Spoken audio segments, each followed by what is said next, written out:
မင်္ဂလာပါရှင်ကျမတို့ channel ကနေနောက်ဆုံးရရှိထားတဲ့သတင်းသစ်များကိုတင်ဆက်ပေးပါတော့မယ်ပထမဆုံးမြန်မာစစ်အုပ်စုကပြည်သူများကိုငတ်မွအောင်ထားရှိစေခြင်းဖြင့်အညံ့ခံစေသည့်နည်းလမ်းကိုအသုံးပြုနေသည့်ပေါ်နိုင်ငံတကာလက်ပိုက်ကြည့်မနေသင့်ဟုတန်မတ်ကြီးဦးကျော်မိုးထွန်းတတိပေးတဲ့အကြောင်းကိုတင်ဆက်ပေးပါမယ်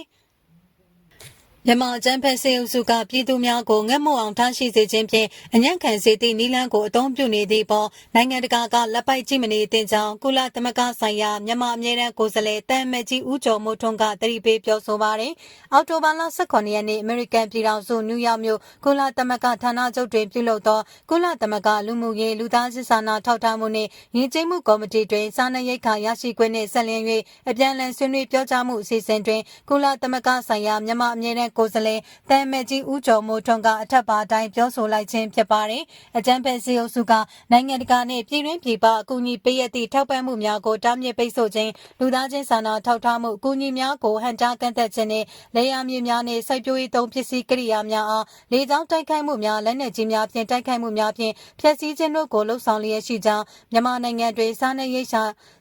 ခာရရှိခွင့်မှာစနစ်တကျပင်ညှင်းပယ်ခံထားရကြောင်းနိုင်ငံတကာအတိုင်းအဝန်တွေဖြင့်စစ်အုပ်စုမှမြန်မာပြည်သူများအားငတ်မွတ်အောင်ထားရှိစေခြင်းဖြင့်အညံ့ခံစေသည့်နည်းလမ်းအားအသုံးပြုနေသည့်ပေါ်လက်ပိုက်ကြည့်မနေသင့်ကြောင်းတန်မတ်ကြီးဦးကျော်မိုးထွန်းကတိုက်တွန်းပြောဆိုပါသည်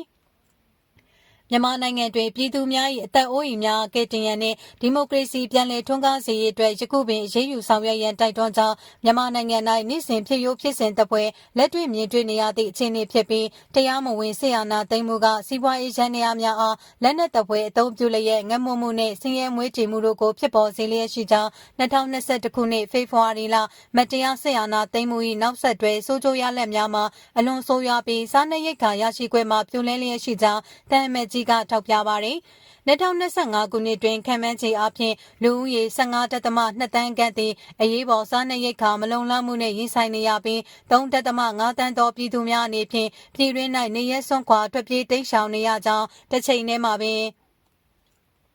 စေအုပ်စုအနေဖြင့်၎င်းတို့၏အကျိုးစီးပွားကိုသာရှေ့ရှုသည့်ကော်ပိုရိတ်အဖွဲ့အစည်းတစ်ခုဖြင့်လက်ပတ်နေပြီးနိုင်ငံတော်၏ဝင်ငွေများကိုလက်နက်ခဲယမ်းများအတွက်လွှဲပြောင်းအသုံးချလျက်ရှိကြောင်းထို့ပြင်စေအုပ်စုကခရိုနီအတိုင်းဝိုင်းများအားမဖြစ်မနေလိုအပ်သည့်ကုန်စည်ပစ္စည်းဝင်ထွက်စည်းစိမ်မှုများထိန်းချုပ်ရန်နှင့်ကုန်ပစ္စည်းရှားပါမှုမှတစ်ဆင့်အမျက်ထုတ်နိုင်ရန်ခွင့်ပြုပေးထားကြောင်းဆိုရသည့်အခြေအနေအမျိုးမျိုးစုဆုံနေသည့်အနေအထားတွင်အမျိုးသမီးများကလေးငယ်များပြည်တွင်းနေရစွန့်ခွာထွက်ပြေးတိမ်းရှောင်နေရသည့်အိမ်ထောင်စုများရိုဟင်ဂျာဒုက္ခသည်များမြို့နေပြည်သူများအားလုံးအနေဖြင့်စားနပ်ရိက္ခာမဖူလုံမှုအာဟာရမပြေဝမှုကျန်းမာရေးအရေးပေါ်အခြေအနေများနှင့်ဝင်ငွေမလောက်ငမှုတို့ကြောင့်ဖြစ်ပေါ်လာသည့်စိန်ခေါ်မှုများနှင့်ချိန်ချမှုများကိုရင်ဆိုင်နေရကြောင်းတန်မတ်ကြီးကထောက်ပြပြောဆိုခဲ့ကြောင်းသိရှိရပါသည်မြန်မာနိုင်ငံတွင်စားနပ်ရိက္ခာရရှိခွင့်မှာစနစ်တကျပင်ညှင်းပယ်ခံထားရသဖြင့်ထို့သောစစ်တပ်၏အမျက်ထုတ်မှုပြစ်ဒဏ်ကင်းလွတ်ခွင့်နှင့်ရက်စက်ကြမ်းကြုတ်မှုများအပြီးတိုင်ချုပ်ငြိမ်းရေးအတွက်ကုလသမဂ္ဂနှင့်နိုင်ငံတကာအသိုက်အဝန်းထံမှချက်ချင်းညှိနှိုင်းပူးပေါင်းဆောင်ရွက်၍ထိရောက်သောလှုံ့ဆော်ချက်များကိုတောင်းဆိုကြောင်းမြန်မာနိုင်ငံတွင်ပြည်သူများ၏အသက်အိုးအိမ်များကယ်တင်ရန်နှင့်ဒီမိုကရေစီပြန်လည်ထွန်းကားစေရေးအတွက်အရေးယူဆောင်ရွက်ရန်ကုလသမဂ္ဂဆိုင်ရာမြန်မာအမြဲတမ်းကိုယ်စားလှယ်တန်အမတ်ကြီးဦးကျော်မိုးထွန်းကတိုက်တွန်းပြောဆိုသွားကြောင်းသိရှိရပါသည်။